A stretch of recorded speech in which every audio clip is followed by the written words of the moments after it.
የተወሰኑ ደቂቃዎች እግዚአብሔርን ቃል እንነጋገራለን። እንግዲህ ዛሬ በጣም የተለየ ቀን ነው። እግዚአብሔር አምላካችን ከሆሳዕና ጀምሮ ሆሳዕና ብለን በአህያ ተጭኖ ኢየሩሳሌም የገባበትን እንዲሁም ደግሞ ሰኞ መርገመ በለስ ብለን ማክሰኞ ደግሞ የትምህርት ቀን ብለን ሮብ ደግሞ ምክረ አይሁድ ብለን ዛሬ ላይ ደርሰናል። ዛሬ ደግሞ ጸሎተ ሐሙስ ብለን እያከበርን እንገኛለን። የዛሬዋ ቀን ለየት የሚያደርጋት የብሉይ ኪዳን መስዋዕት የተሻረባት፣ የአዲስ ኪዳን መስዋዕት የተጀመረባት ቅዱስ ወይም ደግሞ ቅድስት ዕለት ናት፣ ወይም ቅዱስ ቀን ነው። ስለዚህ የዛሬዋ ቀን ብዙ ስያሜዎች አሏት። በቤተ ክርስቲያን በሊቃውንተ ቤተ ክርስቲያን ብዙ ስያሜዎች ተሰጥቷታልና ስያሜው የተሰጣት እንዲሁ ዝም ብሎ ሳይሆን ሚስጥራዊ ቀን ስለሆነች ነው። ሚስጥራዊ ዕለት ስለሆነች ነው። ዛሬ እንዳልኳቸው በበግ በጊደር በጠቦት በዋኖስ በርግብ ደም ይቀርብ የነበረው ምኩራብ ይቀርብ የነበረው ቤተ መቅደስ ይሰዋ የነበረው መስዋዕት ተሽሮ አምላካችን መድኃኒታችን ኢየሱስ ክርስቶስ ራሱ ቀድሶ ሐዋርያቱን ያቆረበበት እና ብሉይን ሽሮ አዲሱን የጀመረበት ቀን ነው። ለዚህም እንግዲህ አምላካችን ቅዳሴ የቀደሰበት ወይም ደግሞ ቅዳሴ የተጀመረበት ቀን ነው ማለት ነው ዛሬ። ስለሆነ በዛ ከደቀ መዛሙርቱ ጋር ሆኖ መስዋዕቱን በሚሰዋበት ጊዜ በዮሐንስ ወንጌል ላይ ተጽፎ እንደምናገኘው ቅድም እንደሰማችሁት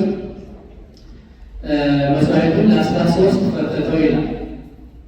ለ13 ፈተተው። ለ13 ከፈተተው በኋላ ደቀ መዛሙርቱን ነገ ስለ እናንተ በመልዕልተ መስቀል ላይ የሚቆረሰው ሥጋዬ ይህ ነው፣ ይህንን ብሉ።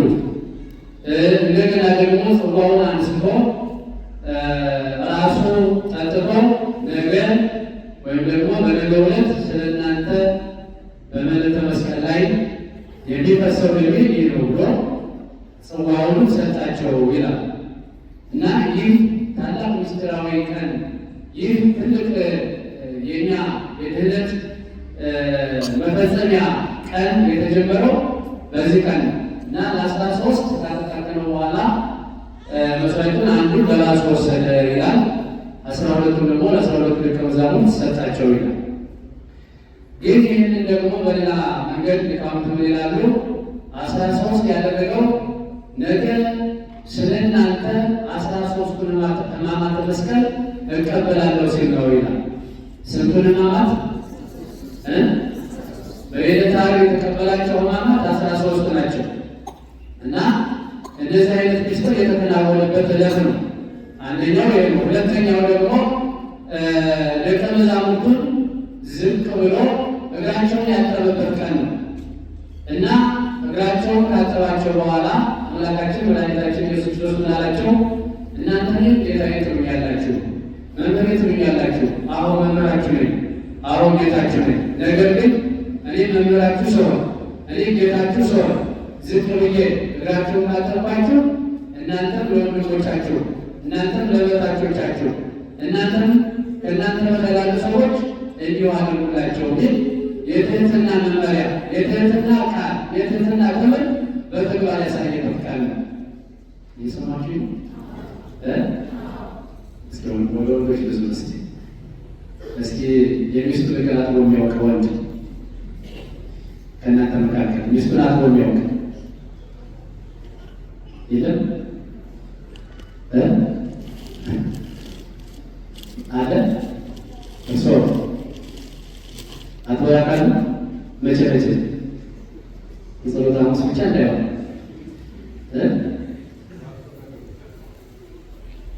እሺ። ወደ ሴቶች እስኪ ባሎቻችሁን አጥባችሁ የምታውቁ ሴቶች የለም? አንድ እሺ፣ ሁለት ሶስት እኔ ባለቤት በጣም የዋናት ማለት ነው። በእውነት ሁሌ ደግሜ ስገባ ቤት ታገኛለች። እናንተ እዚህ ያላችሁት በጣም ትዕቢተኞች ናችሁ ማለት ነው። ጭራሽ አምላካችን መድኃኒታችን ኢየሱስ ክርስቶስ የበታቾቻችሁን እያለ አካላችሁን ማጠብ ካልቻላችሁ ምኑን ክርስቲያን ሆናችሁት? ምኑን ክርስቲያን ሆኑ? ለበታቾቻችሁ ሆነ ያለ አካላችሁን አለ ሚስት አካልና ባልሽ አካልሽ ነው አይደለም ነው። ሲደክማቸው ነፍሰ ጡር ሲሆኑ ወለድ ሲመጡ እንደው ያለባቸውን ሳይረጋ ታያላችሁ ታውቃላችሁ። እና ወንዶች በዚያ ጊዜ ለነገሩ ገበያ ገጠር ነው። እዚህ አዲስ አበባ ገበያ ይባላል። ሲመጡ ያው የአንድ ሰዓት የሁለት ሰዓት መንገድ ነው። ባሎች አጥባሉ፣ እኔም አጥባለሁ። እዚህ አዲስ አበባ ገበያ እኩል ነው መሰለኝ። እና እነዛ ነው ማጣጡ የተበታችሁ ከሆነ አደጋ ነው። እና ምንድን ያለ አምላካችን እናንተም ለበታቾቻችሁ ንገሩኝ እንጂ እንዲሁ አድርጉ። አሁን ዛሬ ናችሁ ልታውቁ ትችላላችሁ። ከቆረባችሁ ልጆች አለ እንዲህ ማለት የብላችሁ ባሎች ሚስቶቻችሁ ልታውቁ ትችላላችሁ። ሚስቶች ባሎቻችሁ ልታውቁ ትችላላችሁ። ግን እሱ ብቻ ሳይሆን ከዛ በታች ልጆቻችሁ፣ ሰራተኞቻችሁ ሚስቱን ያላተው ሰራተኛው እንዴት ይችላል ይችላል እንዴ? ከባድ ነው። አምላካችን ይህንን ያስተማረው እኔ አለ ጌታዬ ትሉኛላችሁ፣ አምላኬ ትሉኛላችሁ፣ መምህሬ ትሉኛላችሁ። አዎ መምህራችሁ ነኝ፣ ጌታችሁ ነኝ። ነገር ግን ሰሆን መምህራችሁ ሰሆን ጌታችሁ ሰሆን ዝቅ ብዬ እናንተን እንዴት አገለገልኳችሁ፣ እንዴት አጠርኳችሁ፣ እናንተም ለበታቾቻችሁ፣ እናንተም ለታናናሾቻችሁ እንዲሁ አድርጉ ነው ያለ። ሐዋርያትም ከበበር ግራብላዩ አጠበ ሆኖ ማህበሮን ወማህበሮን ጥበበ መጀመሪያ ደቀ መዛሙርቱን ዙሪያውን አስቀመጣቸው ይላል። እንደዚህ ደካማ እንደተቀመጡ ዙሪያውን አስቀመጣቸው። ከዛ በኋላ አባትና ሆናቸው እግራቸውን አጠባቸው። ከዛ በኋላ ጥበብን አስተማራቸው ይላል። አስተማራቸው እና በተግባር ነው ያሳየው። እኛ የምንከተለው እንዲሁ ለእንግዳ ደራሽ እንደማፈሳሽ መጣ ሳይሆን ራሱ ባለቤቱ ያደረገው አድርጎ ያሳየን አድርጎ ያለንን ነው እና ይህ ቀን ትህትና እንደምትባል ያሳየበት ቀን ስለሆነ የተቀደሰ ቀን እንለዋለን፣ እናከብረዋለን። ሌላውና ሶስተኛው ከመካከላችሁ አሳልፎ የሚሰጠኝ ከመካከላችሁ አለ ብሎ የተናገረበት ቀን ነው። ያም ሰው ማነው? ይሁዳ ነው። ምልክቱ ምንድን ነው ብሎ ሲጠይቁት በዛ በግሩ ጊዜ በሚበሉበት ጊዜ እጁን ከሌላ በጎች የሚል ሆኖ አለ። አልገባቸውም ነበረ ይላል። እሱ ግን ያውቅ ነበረ። ሌላው ደግሞ ጸሎተ ሐሙስ ይባላል። ምን ይባላል? አይሰማም። ጸሎተ ሐሙስ ይባላል። ጸሎተ ሐሙስ ማለት አምላካችን መድኃኒታችን ኢየሱስ ክርስቶስ የነጋውን ቀን እየተመለከተ የሚደርስበትን መከራ እያሰበ በጌቴሰማኒ እየወደቀ እየተነሳ የጸለየበት ቀን ነው። ምን ያለበት ቀን ነው? የጸለየበት ሊይዙት ሲመጡ እነዛ ገዳዮቹ፣ ሰቃዮቹ፣ ገራፊዎቹ ሊይዙት ሲመጡ እሱ ተመልክቶ እየጸለየ ነበረ። በግንባሩ እየተንጠባጠበ እና ይሄ ደግሞ በተግባር ያስተማረ ስለ ጸሎት ያስተማረበት ቀን ነው። ምክንያቱም ፈተና ሲመጣባችሁ ፈተናውን ማለፍ የምትችሉት በጸሎት ነው ማለት ነው። በምንድን ነው? በምን ይሆን ዛሬ ፈተናውን የምናሸንፈው? ፈተናውን የምናልፈው እውነት በጸሎት ነው ይመስላችኋል? በጸሎት ነው የምናሸንፈው ማለት ነው። ፈተናው የመጣብንን መከራ በጸሎት ነው የምናሸንፈው ከሆነም ካልሆነም እናንተ አስቡት። ግን አምላካችን ይህን ያስተማራል። መከራ ሲመጣባችሁ፣ ፈተና ሲመጣባችሁ ፈተናውን የምታሸንፉት፣ መከራውን የምታሸንፉት፣ ችግሩን የምታስወግዱት በጸሎት ነውና ጸልዩ ለማለት ነውና ጸሎተ ሐሙስ ይባላል። እሱ ራሱ ባለቤቱ የጸለየበት ቀን ስለሆነ ማለት ነው። ሌላው ደግሞ ጌታችን አምላካችን መድኃኒታችን ኢየሱስ ክርስቶስ ሊይዙ ሲመጡ ቅዱስ ጴጥሮስ ተናገረ። ሰይፍ ይዞ ነበርና በሰይፍ አንዱ ማርቆስ የሚባል ጆሮ ወታደር ጆሮ በሰይፍ ቆረጠው። ምን ያደረገው? በማርያም ነገር እናንተን ማስተማሩ ይደራባቸው ነበር። ተጠናችሁ ደስ ሲል ምንም ትሩት በቃ የኔ እኮ በቀማመስ ማንም አይችልም ነው። የማንን ጆሮ ቆረጠው? ማርቆስ ይባላል ወታደሩ ኃይለኛ ነው ተብሎ ከነዛ ከያዞቹ መካከል አብሮ ከሰዎቹ ጋር የመጣ ነውና ጌታን ሊይዙ ሲመጡ ሾተል ይዘው ሰይፍ ይዘው ወመን ይዘው ስለነበረ ቅዱስ ጴጥሮስ ሁኔታው አናደደውና ልክ እንደመጡ ምን እንደታስሱ ማንን ትፈልጋላችሁ ሲላቸው ሁሉም በአፍጢማቸው ተደፉ ይላል። ገና በድምፅ እኮ ነው በድምፅ። ከዛ እሱን እንደሚፈልጉ ሲነግሩት እንደገና ተዋቸውና ተነሱ። በዚህ ጊዜ ቅዱስ ጴጥሮስ ተነስቶ በያዘው ሰይፍ የማርቆስን ጆሮ ሟጦታል። ከዛ በኋላ ጌታችን መድኃኒታችን ኢየሱስ ክርስቶስ ምን አደረገ?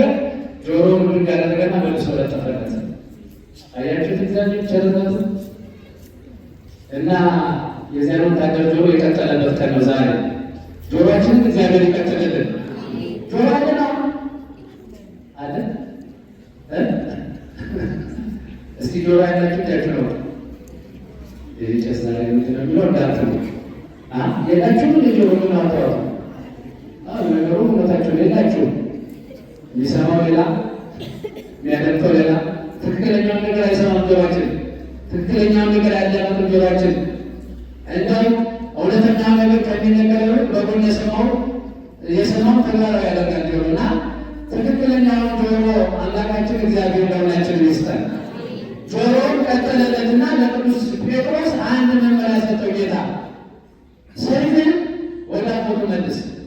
ሰይፍን የሚያነሱ በሰይፋቸው ይጠፋሉ። ምናለ እስኪ ሁላችሁ ንገሩ።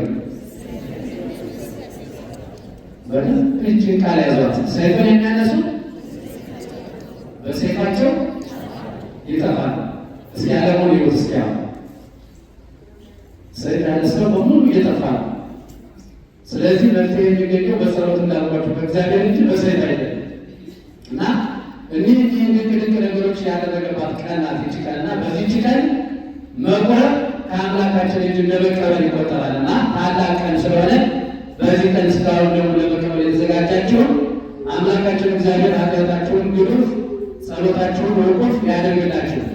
እንግዲህ ይሄ የተጀመረው የአዲስ ኪዳን ሐሙስም ትባላለች። የአዲስ ኪዳን ሐሙስ ማለት አዲስ ኪዳን የተጀመረባት ማለት ነው። መሰረቱ የተጀመረባት ከደምዳቋቸው የነዛ የብሉይ ኪዳን መሰረት ቀጥቶ የአዲስ ኪዳን ክርስቶስ ራሱ ነገ በመለኮተ መስቀል ላይ ተሰቀየ የሚቆረሰው ስጋዬ ይህን ሁሉ ቀድሞ ያስተማረበት በተግባር ያሳየበት እንደገና ደግሞ ይሄ ደሜ ነው ነገ የሚፈሰው ይሄ ደሜ ነው ይሄንን ሁሉ ብሎ ወደ ዓለም የመጣበት ወደዚህ ምድር የመጣበት ትክክለኛ መንገድ ያስተማረበት ነው።